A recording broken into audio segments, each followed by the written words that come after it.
1 minute. My name is Feikemi Aduro-Gbangba, and I am the founder of Speak to Transform Nigeria Limited. Speak to Transform is a company that works to enlighten, educate, equip individuals with a particular focus on African youths and teenagers. The idea is just to make people know that there's so much out there for them to become, or there's so much they can become in this journey called life.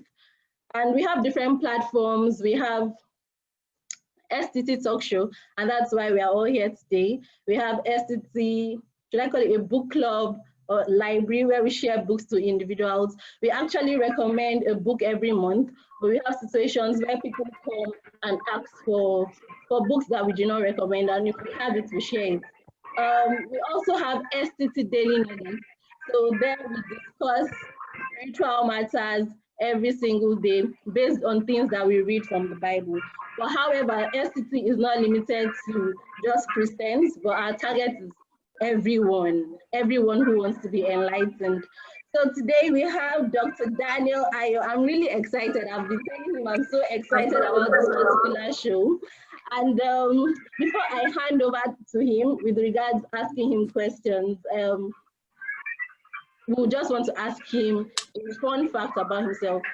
Dr. Ayo, please, tell us one interesting thing about yourself, one thing you would like the audience to know about you. Can you hear me? Yes. Okay, well, good evening, everybody. Hope you can see me? Yes, you can see you. Yeah, because I can't see myself. Good evening, everybody. First, let me commend Fiyi for this. I'm excited to be here. And well, I don't know what I should say about myself. Maybe the most important thing to say tonight is that I'm a father. Yeah. Because let me start with it. I'm a father, and I'm about to be Ayo and Temidolu Ayo's father. You know, like normally you introduce children by their father. Now today I'm introducing myself with my children first, and then I'm Mrs. Ayo's husband. Okay. Tonight, I'm just going to be sharing some ideas with you. Now, let's get something straight. I don't claim to be a super dad or a hero dad, really, because I could sit down here and give you a lot of lectures about what to do and what not to do. But I'll tell you with all honesty that there are things I wish I had done differently. Okay? So sometimes when you have done something wrong, yeah, you see what you could have done differently. So tonight I'm going to share with you what I think should be. Then I'll try and draw some things from experience, some personal experience with people.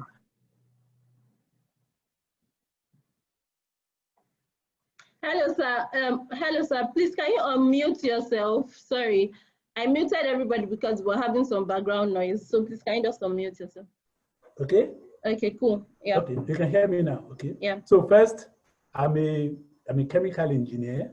I have a PhD in chemical engineering, but that's by training, by education. But I think I'm more of an artist than an engineer. I mean, in my mind, I went into engineering, I would say by chance, because there was a big debate whether to go into engineering or music or art, and I kept on oscillating between so many things. Well, as God will have it, I went for PhD in chemical engineering, but I have a lot of passion for art, and I think I try to pass it over to my children as well, wow, as much as I can. Okay, so I think that's by way of introduction. That's what I say. Okay, so. One interesting thing about yourself that you want us all to know. Interesting thing. I don't know where to start because I paint and draw. Wow. Then I play music. I write a bit of poetry. I then write computer programs. Play basketball. Play basketball. I'm telling you all the good things about myself. I'll tell you the bad things. The computer programs. Yes. Oh, the computer program. Oh, actually, I've made more money from computer programming than from engineering. That's the truth. You know, I teach right now. I teach University of Lagos. I teach students, okay. And I tell them my story that to try and motivate them how I came into computer programming, because I was working with Raw Material Research and Development Council. I wrote a program to help the organization Then we took it out, and some people said they wanted to pay for the program. And before I knew it, people were buying it. It wasn't supposed to be commercial. And if I want to talk about what I made money from most in life, it's from that program. Wow. So as a video of lesson that, look, there are times to do things, you don't set out to make money, that you want to serve. The best way to make money is actually to serve first. I think the money will come later on. Yeah. The way of motivating people. Okay? Absolutely. So for tonight, maybe I just play something very quickly. And okay. What do I play now? Temi was supposed to be singing with me tonight, but she has sore throat, so she backed out. You know.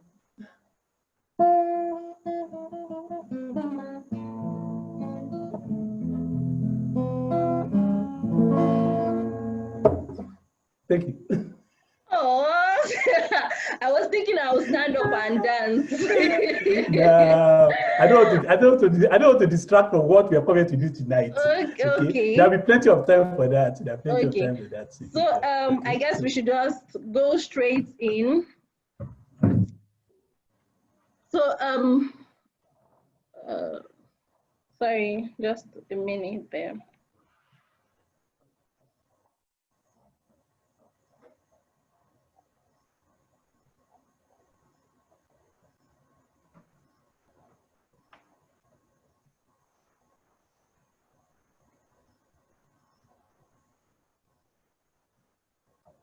Sorry, our questions got mixed up.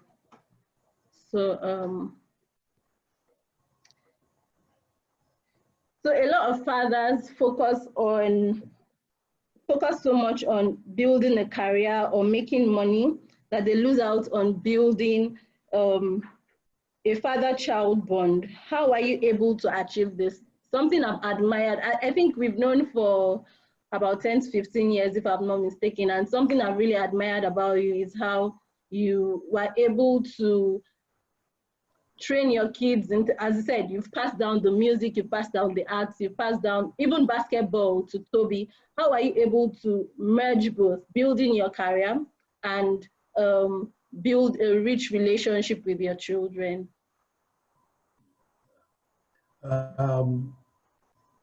I think I'll take everything like a lump, okay, together. I mean, I'll just run through a very quick run of what I think, you know, because one thing influences the other, okay? I mean, if you can't teach a child who doesn't believe in you.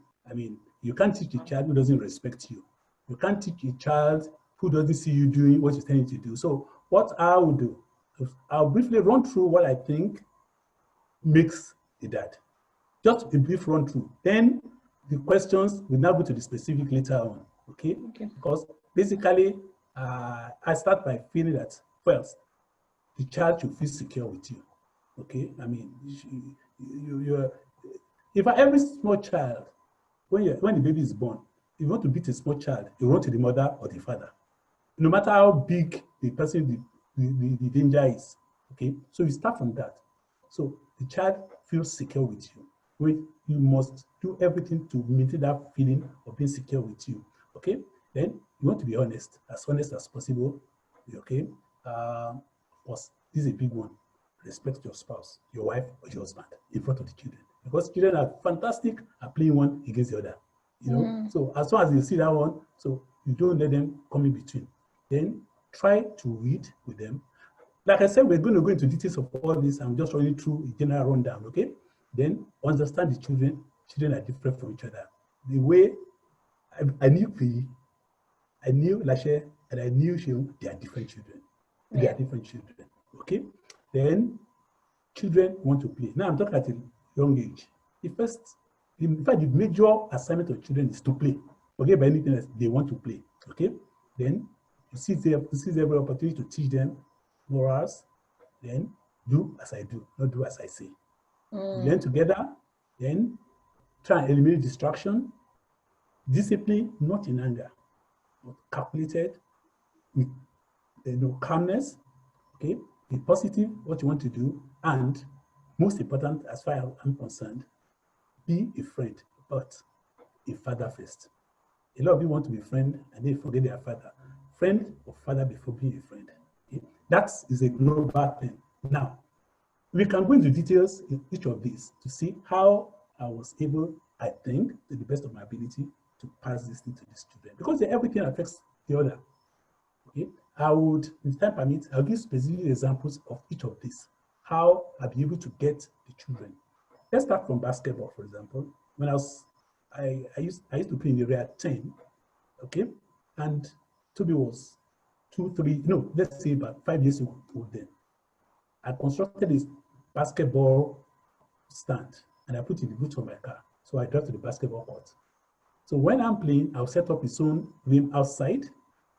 So he was shooting with some kids when I'm playing. So he's watching me play and he's playing, so he gets engaged.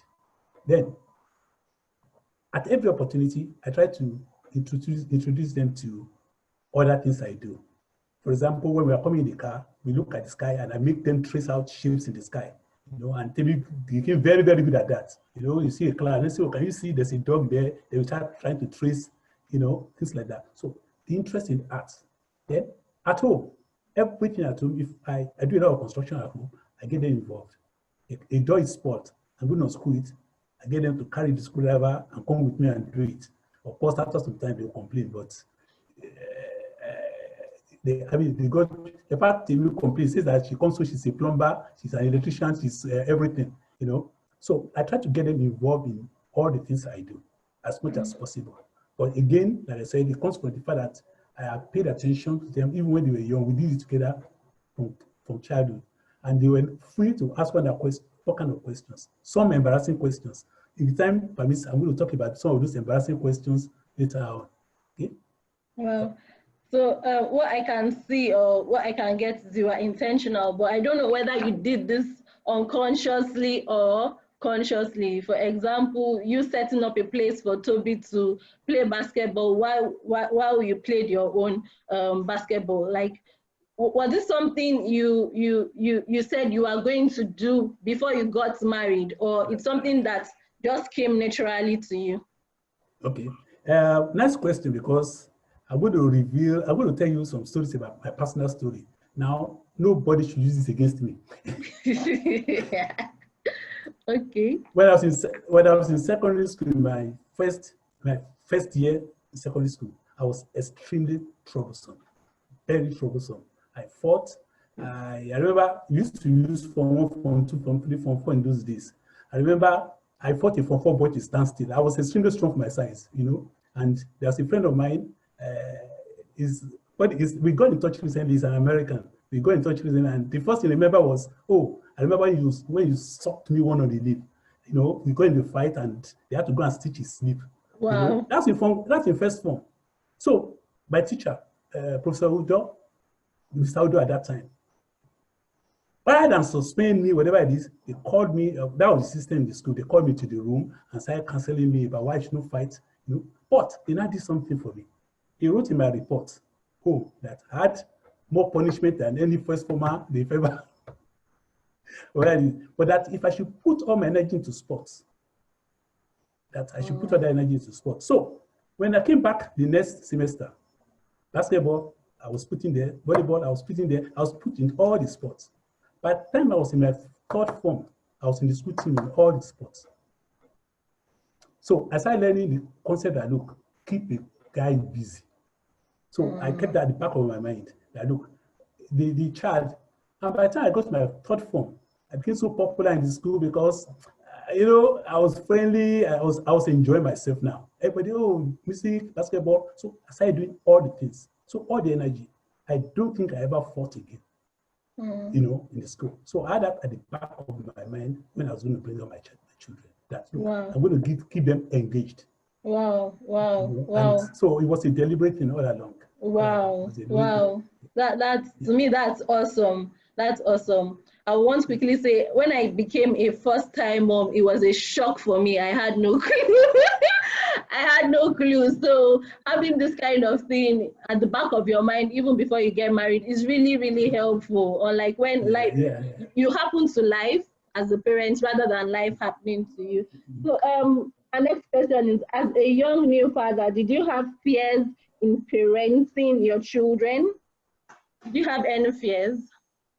Fears, I won't say I really have any had fears. First of all, I married late. In fact, I have a book called Just Doodles. If you go and read it, I wrote something there. Let me try and remember the way I put it. I said something like, not the bitter tongues of the gossip or something, but it was the sight of a child in his father's hand that made me say, yes, I'm going to be a father too. It's in my book, the poem. Okay, so for a long time, I was having fun. When I had fun, playing music, doing everything, I wasn't ready to settle down, but it took me quite some time. So by the time I was becoming a father or becoming a husband, I think I was more than ready. Then also, as a scientist, I approach a lot of things in terms of science. I bought a lot of books.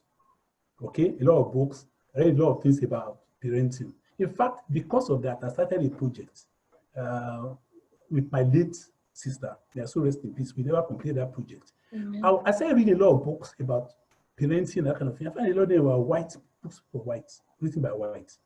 So I called my sister, said, look, let's write a book for African, specifically Nigerian, because she was a nutritionist, medical doctor, nutritionist.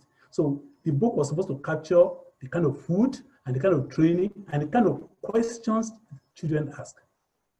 In fact, when I was in Lagos, I was a member of University Baptist Church, and they were having home fellowship in my place. I made the children write what I call modern day, some kind of stories in the Bible, trying to get them to answer, and then tell them to ask all kind of questions. And the kind of questions that these children were asking. So we're trying to put a book together, difficult questions Christian children ask. Then trying to get the pastor to answer those questions. Because how do you tell a child? He says, if there's a God, why are people dying? Yeah. If who created God? Those are questions that I think almost I asked as a child. So I anticipated my children will not ask me. Okay? So those things are there. So I already actually thought about it. Maybe I was old when I was getting married, so I had that kind of thing. When Toby was growing up, it was at the back of my mind. And I found out, some things were not the way exactly I planned. It was from there, and I talked of the idea of writing a book. We actually started it, but hopefully one day I'll find somebody to finish it with me. Yeah. Wow, this is awesome. Like, I don't know why you said you're not a super dad. I think you've already gone to your university of parenting before you even started. Like, this is so awesome. So our next question is what is your opinion on the effect of the baby daddy culture that is progressively infiltrating or has infiltrated our society today? You see, maybe I'm old school, because I just think it's irresponsible. It's irresponsible. That's just, first of all, parenting is a big deal to me. Okay, I always tell people that, look, a lot of people in my generation will not agree with me that this. If you don't want to get married, I have no business. I don't have any qualms. If you want to remain single for life, what I tell, in fact, my wife question is that you not tell that to the children. Say no. If you don't want to marry, don't marry. I'm not begging you to marry. But if you want to get married, you know you're getting married. That's one. If you are getting married and you are not ready for children, don't have children. If you have children, then you know. For example, case of divorce. I'm not talking from a Christian point of view now. I'm talking from moral, just my own belief. Yeah. If you are married and you don't have children and it's not compatible, go your way. But by the time you have children, you know that somebody is involved. It's no longer just your life. So what I'm saying in essence is that by the time you say you're a baby mama, baby, I think it's sheer irresponsibility. They are talking with people's life. They are talking with people's life, somebody's life. I appreciate the way I was brought up. I know the role of my father and my mother in my life. And I said, my children must have this. And when I see it, I've seen single parents. Some of them, it's not by their fault. It's not their fault. Okay? But then, whatever it is, you do everything to avoid it. You can't compare a child averagely from a single parent home and a complete parent home. So maybe mama, whatever they call it, I think it's absolute irresponsibility. If you plan it, it becomes your way by through no fault of yours, nothing you can do about it. Yeah. Okay. Okay, I like what you said about. I know some people will attack me on that one. I like what No. you said about it coming your way. Like there are some people who don't plan it, but there are some people who sure. plan it. So yes, Oh, if you find yourself being a single parent, you're all in. No, that's a different thing. Yeah, No, there's nothing. yeah. Wow. Okay. So, do fathers have different psychological effects from mothers on their children, and what are they? Now, this is a very tricky question because if you that women in the house, listen to us, please block your ears because when I say this, even my own daughter sometimes says I'm a sexist. Now, but let me, no, I will try to explain to her. Fundamentally, I believe men and women are not the same. They are not equal. Not about equal. They are not the same. It's not about one equal or nothing, but they are not the same. I don't believe that when I say there's a role for father, there's a role for mother. I'm not saying one is better than the other, but we are just different. Biologically, we are different. Emotionally, we are different. That's the honest truth. Yes, occasionally you now find a woman that has the attributes of a man in terms of, yes, the same. Yeah. And then you have some women, some men who have it. But let's think about generally. My general observation is that women are more emotional, men are more rational. I'm not saying to take anything from anybody. I'm not saying to take anything. Men, they sit down and start reasoning. And so women, they're emotional. But I think God also gave them some kind of extrasensory perception. It's strange. Let me share a joke with you. I was in London one day, sometime with, there are three of us, two men and a lady. And we missed our way. And we were just going. I told the guy, I said, look, let's leave it to her. Her intuition will lead us home. I just tell you how far I defer to women that there's something, so extrasensory perception, intuition, emotion, something beyond. But men tend to be more rational. That's one. Then the society itself has defined some things. There's some society when maybe in the society, maybe where the men are given certain role, but in our society, I'm talking about our society, it has been defined. We don't want to start sending conflicting messages to the children. Look, the role of the father, there has to be a bus stop or something. That should be. So when the father is spanking the child, okay, the mom is kind of cushioning that in a way. Of course, it's understood both of them, not that one is pampering, but somebody has to do a bit of balancing, okay? Men, for example, school. Let me share a story with you. I had an accident, motor accident, and I told you I was troublesome when I was a child. If I were 5 times, I could have been a dead person, and my mom used to count, my father used to count it. So I was in Gobi Hospital, and right from childhood, I loved reading. So I was kept in the ward, and I asked the doctor, so I went to a place where there's a lamp overhead, and I was 11 plus. So they put me in a place where they gave me a lamp I could read. And my one leg was hung up, okay? I think it was my right leg was hung up, and I was reading. So my father and mother came to the hospital to see me in Gobi. Oh, after looking at me, then my father said, oh, that's good, I have a lamp so I can read. My mom just lost it. Can you imagine that? I was just say, how can you tell a child that you shouldn't listen rest? Okay, but that's a typical feminine reaction. And, yeah. But the man is practical. I'll give you another example. One day, I fell down from a bus. I was doing industrial from school, university. I was doing my IT. And I fell down from a bus, and I was injured. I had my leg in plaster. It was stitched. I came home. 4 days later on, I just said, no, I'm not going away. My father looked at me and said, if you were a permanent worker, would you stop going to work because you got injured? My mom was upset. But my father was practical. I was okay, but I just wanted to say, no, I'm not going to work anymore. My father looked at me and said, if you're working, would you say, that's, both of them were right to a certain extent. I needed to rest a little bit. But my father needed to let me know about life. That, no, you don't run away. I mean, I could walk, I could go back, but because you had an accident in the bus, don't mean you go forever. I learned a lot of lessons from my dad, and I tried to carry it over to when I was bringing up the children. Wow. Wow, well, that's heavy. What a takeaway for me from what you just said is the fathers are there to kind of prepare you for the real world, right? Right. And that's very, very, very important, especially in society, in our society today. Like we need that so that you don't run into problems that you can't just handle. So is there a particular age that bonding between father and child should be established? As early as possible. As early as possible. 2 years, 3. Like I said about Toby, and by the time Toby was 2, 3, we were already doing things together. And that bonding, okay, I would, Toby would say, I'm going to embarrass him a little bit now, because when Timmy was 5 years or thereabout, she came to me and said, Daddy, where did children come from?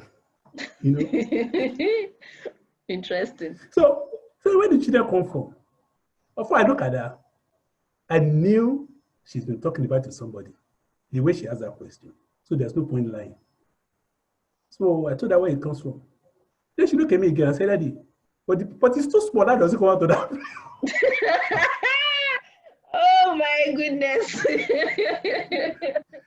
Oh my goodness. So I said, see, God made this so I will expand, then we'll close, with straight face, as if I was just talking normally. You see, number one, I had already anticipated it. Number two, I had an idea of the kind of person she was. She asked questions. Okay? But like I said, if we didn't have that kind of relationship earlier on, she wouldn't have come to ask. Yeah. So true. She believed she would get the answer from me. And I was then that, look, I didn't want to let her that, I will always answer truthfully. It was a bit difficult. Even my wife looked at me and said, make sure you teach her properly. So that, of course, it came out of the blues, but I was ready for it. Especially when we were talking about whether it was too small, not too small, Wow. So, but having said that, there are circumstances. This is an experience I had with a friend of mine. He had, for whatever reason, there are problems between the husband and wife thing, okay? So they didn't get to meet the child. It was taken away. But I advised him, I said, look, keep communicating with this child. Send him birthday present, send him whatever it is. So that one day, when the opportunity comes for you to meet, you can bond again. And I think they did. So what I'm saying, even though they were separate for, I think probably came back around 16 or whatever it is, but they tried to maintain a line of communication. So even at 16, you can still create that bond if you are sincere. But you must have been, if you were irresponsible, it's difficult for you to bond with anybody. But when the child genuinely sees that, oh, you actually tried, that was through no fault of yours, after some time, you find that you can actually bond effectively. So you can bond at you can bond at any time, but bonding earlier makes it easier. So what ways can fathers engage better with their children apart from paying school fees? I think some fathers just have that notion of, oh, Motiso school fees, sorry for those who don't understand Yoruba, and they think that that's all, but there is actually more. At times we want to be a friend to our father. We want to gist with him. We don't just want you to think you've paid school fees and that's all. So how can you advise young fathers and grandfathers that are presently on this platform? Okay, maybe one thing I will say that the first step to being a super daddy, if there's anything like that, is to be a super husband. Okay. That's the first step. And the first step to be a super husband is to make sure you find a super wife. Because, it's very important, because you could have your plans, you could do all kind of things. If your wife is not giving the cooperation, no matter what kind of plans you can make, okay, you're talking about school. You are earning a certain amount of money, and you want to go to certain school, and your wife say, no, I must go to, I don't want to advertise any school there. So what of this expensive school? The man is forced to work day and night looking for money. He's not going to have any time for any kid. I mean, you can't blame him. He's not going to have any time for any kid. Okay? So, but let's remove that. Let's assume there's a woman who's cooperating. Okay? Then it's left to the man about creating time. There's never enough time for anything. You just have to create time when it is. If you find that you are really, if something is up, if you think something is important enough, I'll share something with you. I tell my young friends, I call my students, whether boy or their friends, okay, young lady friends, this. That, look, well, it goes for the men as well, it goes for everybody, that when you were studying for your BSc, you actually studied, you worked, you did everything. But when you want to get married, you think you're just working. Marriage is life. That the same kind of effort you put to getting your BSc, you should go and put into getting the right partner. That is the beginning. So once you have that, then you have the support. Then you can now play your own part. Creating time, there's so many things. You can turn things. If you're imaginative enough, you can actually turn things that, to play. So that, because you want to play with the children. Let me share, I have so many stories about this, that let me share an experience with you. In the garden, I'm sure you are familiar with the garden, we had the tree and we have leaves all over the place. And I wanted the place cleaned up. So I took Toby outside and I said to Toby, let's play a game. Hey, what's the game? Because we're used to playing game. I said, let's pick leaves. Whoever picked the highest number of leaves is the winner. Then we went around picking the leaves and running. By the time we finished playing the leaves, the garden was clean. Now, I tricked him in a way. But I actually told you that, I said, oh, do you know that we have just cleaned the garden, even though it's work? What I'm saying is, like, you can always find time, to do things you want to do, even though we have to work. So every work, every we do is a game. You can make, if it is well planned, you can actually, create data for the children. Yeah, that's the take home from this answer. Like, you have to create time. 24 hours is never enough. Even when you don't have kids, at times 24 hours is not enough. So when you have kids, you just have to, I think it all goes back to what you said. You are deliberate from the onset as to what you wanted. You had a vision as to the kind of things you wanted your children to do and who you wanted them to become, and you started working at it very early. I'm sorry, and I also asked questions a lot. Let me share another thing with you very quickly. I had a driver, one old man, older than me, but the bloody rascal. I'm sorry to use that word. It was full of pranks. And I asked him about actually bringing up children. I was discussing with him, and he told me one thing that I tried to do and it worked. He said, oh, Toby was a baby then, on that one. I said, you need attention. He said, look, when I'm tired, when I get home, that I should put Toby on my chest, okay, and go to sleep. That Toby will be okay. That because I'm breathing up and down, he'll think I'm playing with him. So I put. so I got home and I put him in my chest, and then of course, as I was breathing, he said because you are that motion and the child will think you are playing, so you can go to sleep.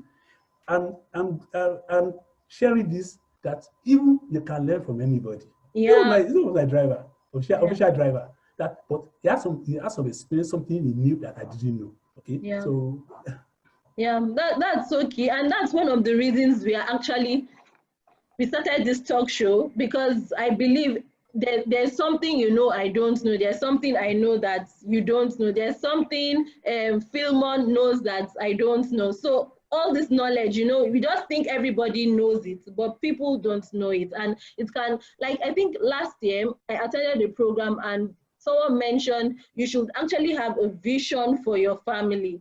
Personally, I've always had vision for myself, but not for my family. Like, you are meant to have a vision as to what you want your family to represent, what you want your family to become, what you want your children to become, not just in terms of dresses or outfits, but just have that vision as to what kind of people do you want them to become in the next 10, 15 years, and you have to work at it. So yes, knowledge is like, we underestimate what we know, and that's why I'm still saying you're a super dad, sir. Like, you're a super dad. And we will add an additional super to it. So what qualities? Okay, I think we've already covered this. There are so many stories in the news, social media, on father-child abuse, and it's so hard to fathom how a father can harass his daughter, a child, sexually in particular, you just wonder, like, how can this happen? What do you think triggers such occurrences?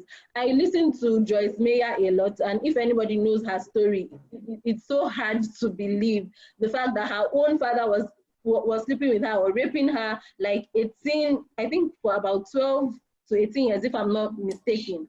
So how can a biological father, not a stepfather, a biological father do this to his own child? What's your opinion on this, please? First of all, I've not taken statistics, okay? But I'm not surprised. Let me tell you why I'm not surprised. If anybody can rip open the womb of somebody to take out the child, I'm talking about Boko Haram and the rest, what can drive those kind of people? There are evil people around. So that you find some people sleeping with their children, they are not normal.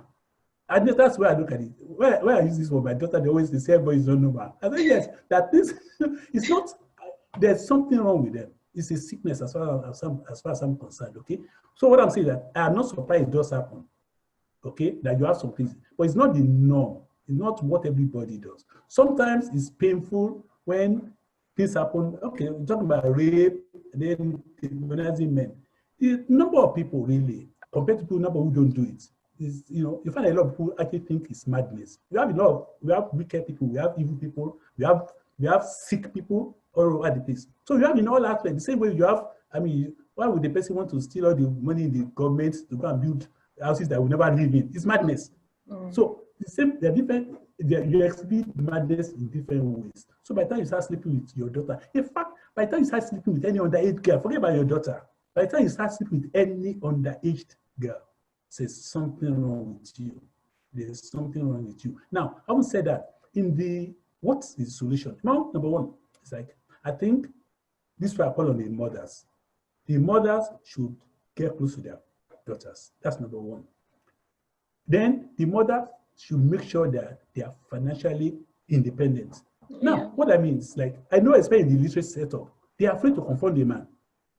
If the woman is not dependent on this woman or this man completely for financial something, she can speak out.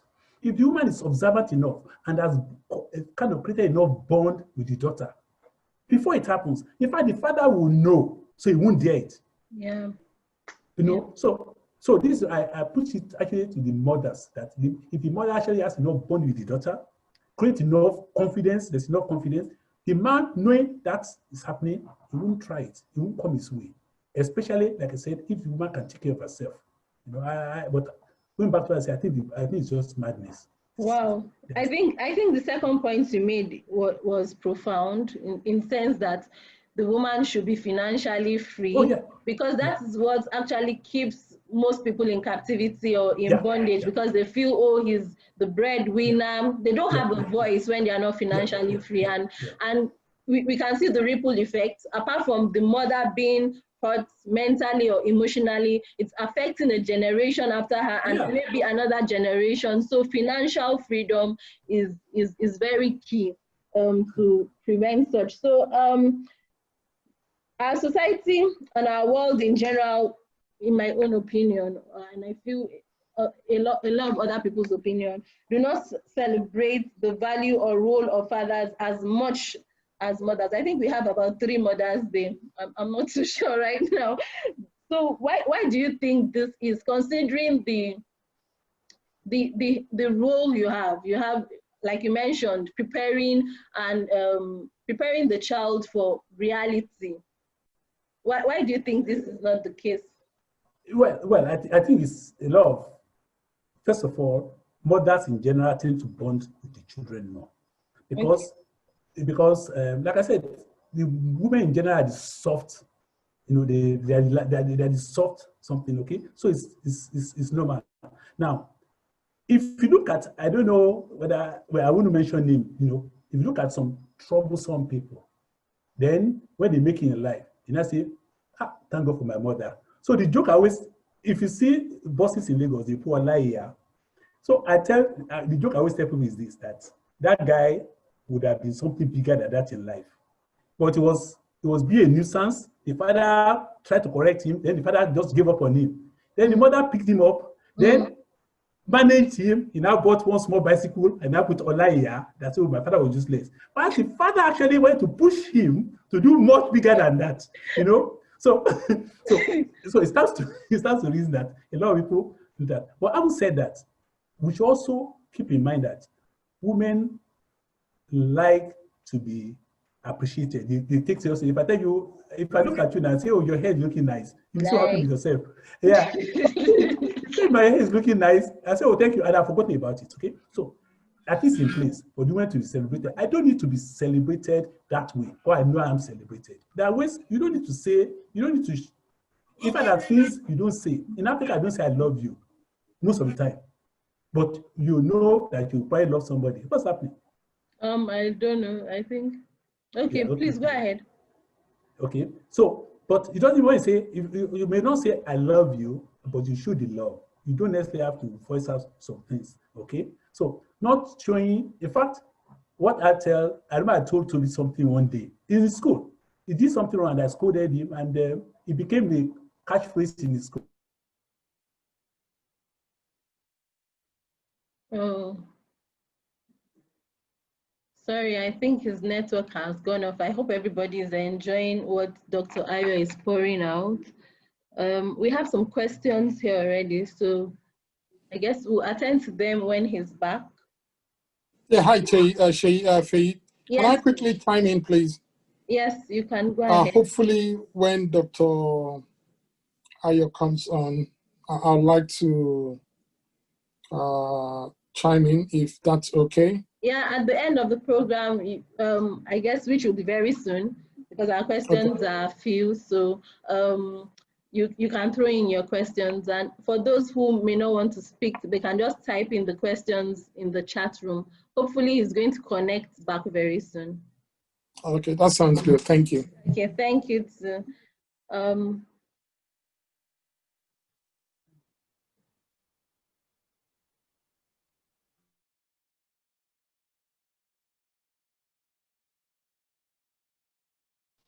I just have a quick question. Is it going to be recorded, or is it recorded? Yeah, I was just about to answer that. It's going to be recorded, and we also post on YouTube. This is going to be our 3rd episode, and we'll put it on YouTube and share it everybody. Sorry. Okay, so he's back. My goodness, I can't see him though, but I'm hearing that he's back.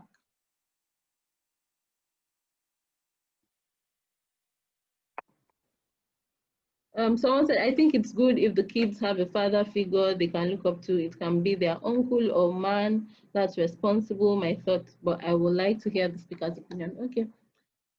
Okay, I can't see him though.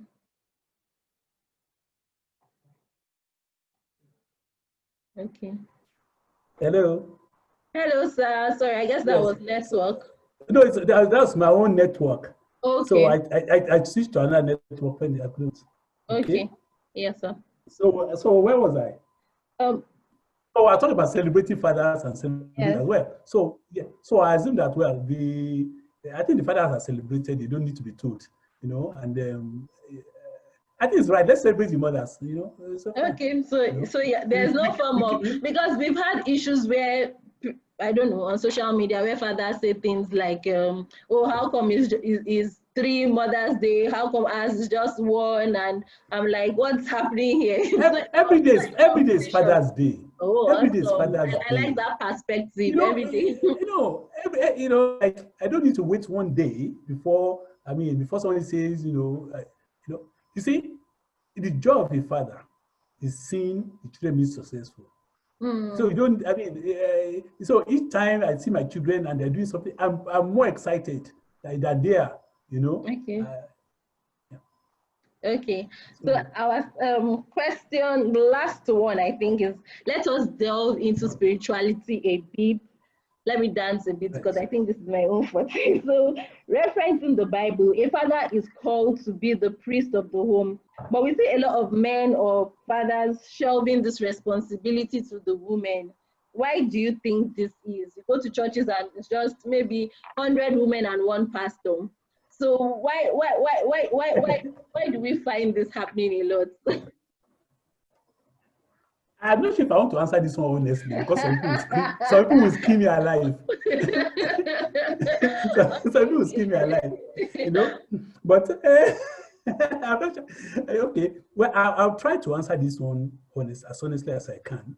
Okay. First of all, the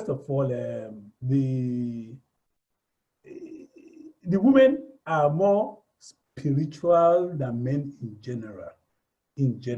Okay, but my daughter will tell me I'm sexist again if I say some things.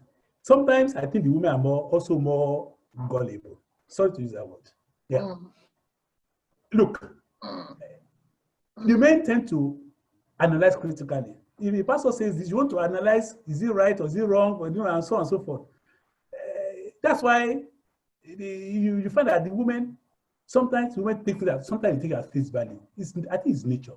It's nature, that kind of thing, because there's that love of the child, okay? Especially if something's happening to the child, there's no place a woman will not visit, I'm saying averagely.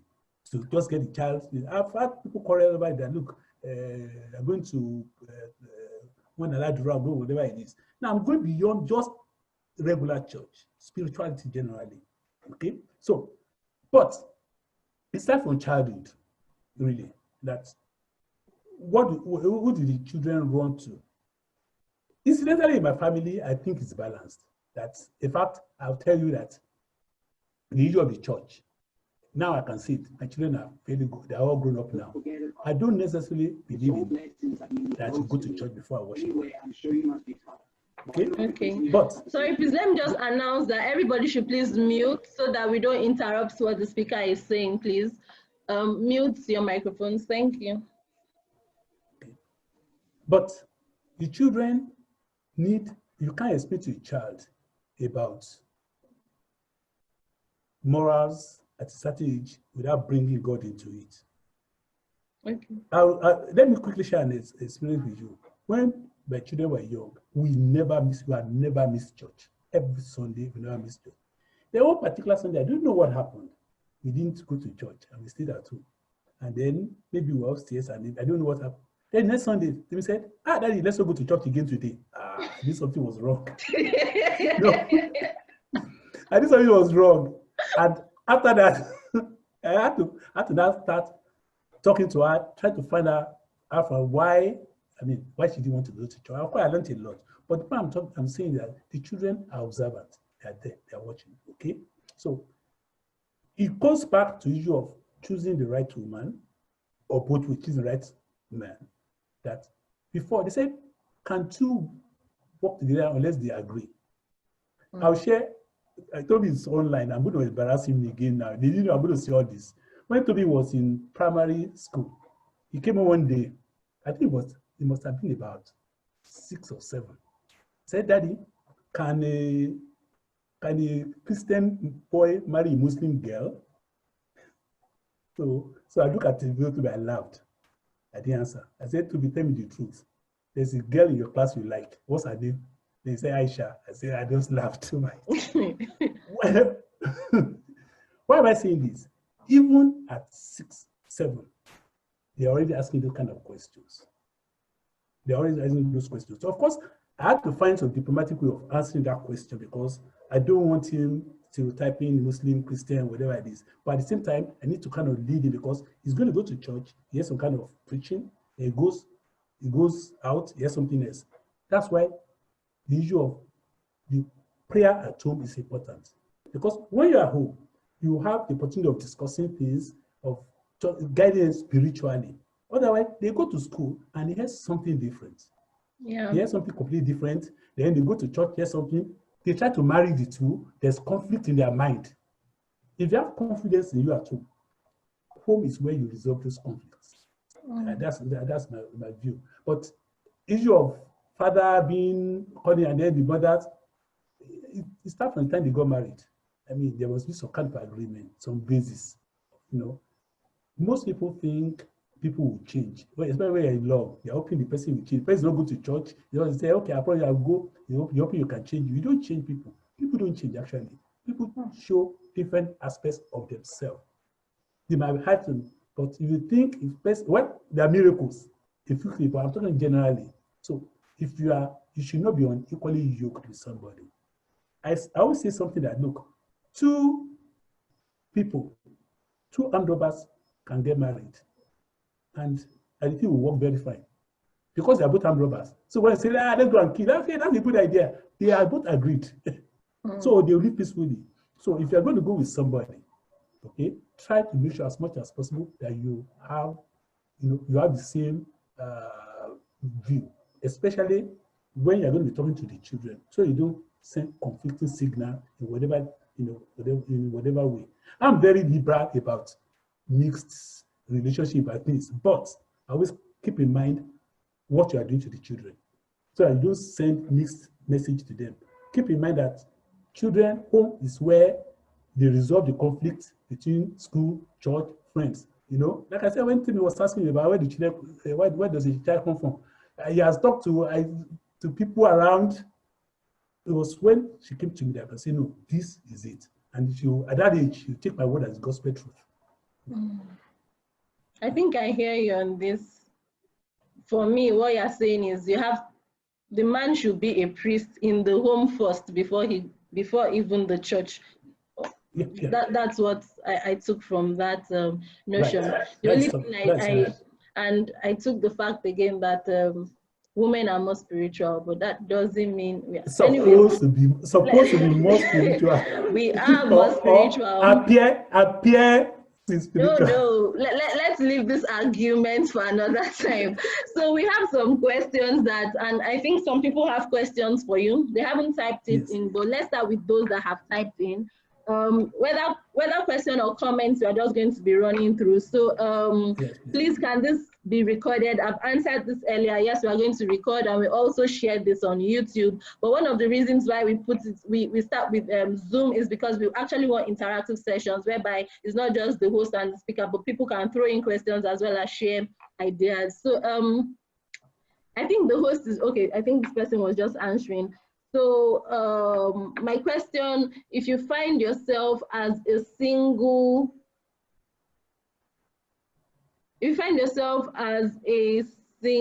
my goodness, okay. Single father, single mother. As a single mom based on circumstances beyond your control, how can you successfully play the role of a father in the lives of your kids? Well, but my answer is very simple. It depends on what age you find yourself in that role. It depends on what age. If you are 50 and you're either divorced, you lose your husband, the way you play the role is different. If you're a teenager, it's a different thing. If you are 20s, it's a different thing. So it depends on you and it depends on the circumstances that led to that. As much as possible, it should be two, as much as possible. But when it's impossible, then if possible, this is not person, I'm not a psychologist, okay? I think every child needs some kind of father figure. It could be a pastor, it could be a brother, it could be something. There has to be some kind of man, so that the child will grow again. Thank God, I Nigeria, I know this is international, so we're not going to talk about the LGBT people, but I believe that there should be a father figure in the house, someone that will mentor the children to know the difference between a man, the role of a man, especially if you have a man in the house. Okay, this is a personal opinion. Other people would, I've seen women that say no, they can do it alone. But when there's somebody else, I think that will help. Okay, that will help. Well, I think that will help. It's a tricky thing. I don't think I want to delve further in it. Yeah. So I think it's good if the kids. Okay, someone was answering the question that was posed earlier. So I think it's good if the kids have a father figure they can look up to. It can be their uncle or man that's responsible. My thoughts, but I would like to hear. I guess you and this person are in alignment. So some of us have limited. Okay. So that's for Mr. Ike, or is it Ike? I'm not too sure. Actually, that's me, Faye. Yes, so go ahead, sir. I'm going to be a little bit informal. Okay. Yeah, please. Uncle Danny K. I've known him for Oh, over 40 okay. years. Yeah, I can see. Yeah. I've I've not known him seen for this. over I've not 40 seen this years. man in 20. How many years? 30 years, I over can't. 30 years. I haven't seen So you. 30 years. Wow. I That's all kind your of board. disagree with you that you are not a Okay. super dad. Okay. I've known you since I've been like 10 years. I'm over 50 now. So, Wow. and I'm just going to be very honest. He has known me since my mother took care of all myself and my sibling. And he played the role of both an uncle and a father. Wow, my The goodness. basketball he was talking about, I used to go to play basketball with him as a child Wow. at the University of Lagos. And, I wasn't expecting this. well, sorry, I'm going to reveal all that, everything I know about you. Like I said, I'm going to be a little bit informal. And the mentorship I got from him had been tremendous. And when he told me about this program, I said, absolutely, I would love to join, because I shared a little bit about myself with him. I'm a single father right now. I have full custody of our daughter. But where I'm going to disagree with him is in terms of children raised from broken homes, the effect it has on people. I'm going to use myself as an example. I come from a broken home, but I used my experience as a positive in bringing my own child up. Matter of fact, when I told him about my relationship with my ex, he was marveled. And everyone that knows me, I run a Facebook group. A couple of my members are online right now. Shout out to Yejide and Maureen, they're online now. So everybody that knows me knows my relationship with my daughter. My daughter is 11 years old. Wow. And there's a joke that if you want to get close to me, you must love Samantha first. And that's my daughter. And these are some of the things I got from Dr. Ayo. I'm going to call him Danny K, because that's what I grew up knowing him as. So him saying he's not a super dad, I think I beg to disagree with that. He's had a great positive influence on me growing up as a child and as an adult. And he was talking about his parents, and these are people I grew up with. They were like my grandparents too. Wow. So I'm going to leave it at that. Danny K, it's lovely seeing you again after 30 years or more. And I'm sure we're going to connect more from here. Wow. Let me just Thank you. Because Thank you. he's not the only one saying it. A lot of people are saying it in the chat room. Omotayo says, I want to be a super amazing dad like Dr. Ayo, God bless. Someone said there are a lot of awards, or should I say accolades, here in the chat room for you. So there's a question, how can we, now the questions are, how can one manage a situation wherein our vision for our children is slightly different from that of our spouse? Wow. Oh, that's a tough one. Our vision for our children, I think you shouldn't talk about the vision of the child for himself, for herself. Because we have our own vision, okay? I have my vision, my wife has a vision, my children have their own vision. So I think the child's vision should come first. But of course, we can guide the child, okay? A child, we influence the child. Let me quickly share about Temi again. I always do that. When she was young, she wanted to be everything. One day she just say she wants to be a dancer. Then she wants to be a movie star. They want to be this. But after some time, watching Dexter's Laboratory, I don't know if anybody grew up with that. There's this cartoon, Dexter's Laboratory. She kept on watching, and consistently she wanted to be a chemical scientist. Okay. With time, that became like some kind of permanent vision for herself, chemical scientist. And mathematics was very good. Then halfway, I just chipped in that, well, chemical science and mathematics, chemical engineering will not be a bad idea. To the glory of God, she's a chemical engineer. Now, I didn't, my vision for them right now is like, I would like them to be professors, but I'm not sure they want to be. So, I mean, because, I mean, that's our issue. I mean, in our family, the professor is the end of it, that, are from that part of the world where you read and read and read, okay? But their vision is different.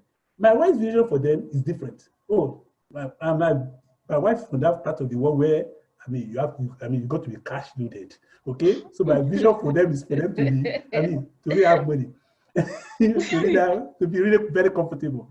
Luckily, I think they've tried to balance it, and I'm happy because if they are taking after me, they probably be very poor in life. But, oh my goodness.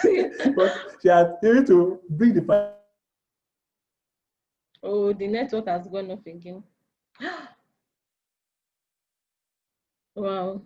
So I think from Philemon, I think what let me just summarize what I think I got from him was there should be a balance between, like, it should be a triangle. So the child, the father, the mother should come together and agree or guide the child.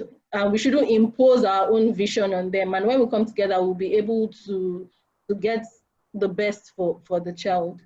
So I think that's what he was trying to say before his network went off again. So I think he's coming back. So please, a minute or two. It's always good to have two parents. This is from dade.ali@gmail.com. I hope I pronounced it well. It's always good to have two parents taking care of the children, but in a situation where one of the two is not available, the child needs someone to fill the gap generally. There's always an exception. Those exceptions seem more pronounced, but most children raised by single parents, interesting. I guess Mr. Ike will disagree with this based on what he just mentioned earlier, but that's not a topic for discussion today. We can always have a discussion on this issue some other time to shed more light, to enlighten the public in general. I think Dr. Ayo is back. Another question, or should I say, since he stepped into the chemical engineering department, University of England, okay, so someone else is commending him. Everyone knew a father is around, know what happens to fathers, children flock around them. Dr. Ayo added a personal touch to lecturing and professional mentoring in the department. Dr. Ayo is a super dad. I'll keep saying that. So I guess someone just mentioned, okay, let me take this again from dadeali@gmail.com. I think he was responding to a question earlier, and it reads, it's always good to have two parents taking care of children, but in a situation where one of the two is not available, the child needs someone to fill the gap generally. There's always an exception. Those exceptions seem more pronounced, but most children raised by single parents always suffer deprivation. So I'm like, someone like Mr. Ike may not agree with this, and I feel it's not, this is not the best platform to actually discuss this about the effect of single parenting on children. That's a completely different topic, and it can be handled by another expert. So we can look into this and talk about it some other time on Speak to Transform. So, wow, what a great opportunity to reconnect. That's somebody saying that to you, I guess. Thanks for the opportunity. I'll be dropping off now. Okay, Mr. Ike is off. Someone commended you, Zacchaeus Adesoya. He says, since you stepped into chemical engineering department, University of Lagos, everyone knew a father is around. Know what happens when children flock around them. Dr. Ayo added a personal touch to the lecturing and professional mentoring in the department. So I guess it's not just me that sees you as a super dad, a lot of people do. But please, to round off this beautiful session, it has been wonderful speaking to you, sir. In case people just sleep and forget everything you have said, what thing will you want people to take home? For fathers, yeah, I think probably the most important is be your children's friend, or be a father first. That's probably the most important to me. That when you know that you're a father, I mean, yes, be a friend. By all means, empathy, play with them, teach them morals, teach them everything you want to do, but keep at the back of your mind that you are a father. Anybody can produce. God in His own wisdom has made it possible for anybody, no matter irresponsible, to father and quote a child. But then to be a real father is real work. So before you decide to be a father, make it is a deliberate thing. Before you become a father, you can do anything you want with your life. When you bring somebody to life, then you need to be responsible. So be a father before a friend, or be a friend as well. Well, be a father before a friend. Someone just asked a question. How do you think a guy preparing for marriage can bring out the best in his family? First of all, I think the first thing, like I said, is choosing the right partner. Yeah. Choose the right partner. Be deliberate about it. Don't fool yourself. Yes, love is blind, but be very, very deliberate. Be very, very deliberate. No matter what, anything I claim to do now, the super dad, if my wife is not supportive, it would not. Let me share quickly. For you are aware that this musical thing I do every year, over the last 22 years in my house, if Mrs. Ayo says doesn't like it, it can't hold, no matter what I want to do it. So whatever thing I'm basking right now, is because maybe the only credit I have is that I made the right choice. So for me, I think one takeaway for me is creating time. You have to create time. Like me, I actually put it in a schedule that, okay, there should be family time with my kids from so time to so time. As much as, yes, there are so many things for you handling, but you have to be very intentional about what you want to achieve, the kind of relationship you want to have with your children. If not, the years will just go by, and it will now be difficult when the child, I think I've heard a joke or something where a father who was distant from the child for like maybe 20, 25 years was now calling maybe in the early 30s to try to bond. It's going to be very difficult to achieve that at that point in time. So start early and be intentional about building bond with your children. So thank you so much. Like, it was so amazing. Okay, someone is asking another question, but this program is actually for just 1 hour, so we've exceeded our time, but we'll take this to be the last question. How do you know a right partner? Again, I don't know if this is the best platform, and I don't know if Dr. Ayo can help with this question, because this is now delving into marriage, but how do you know a best partner? Can you share this with us if you can? If I can, how do you know a partner? I'm not sure if you can.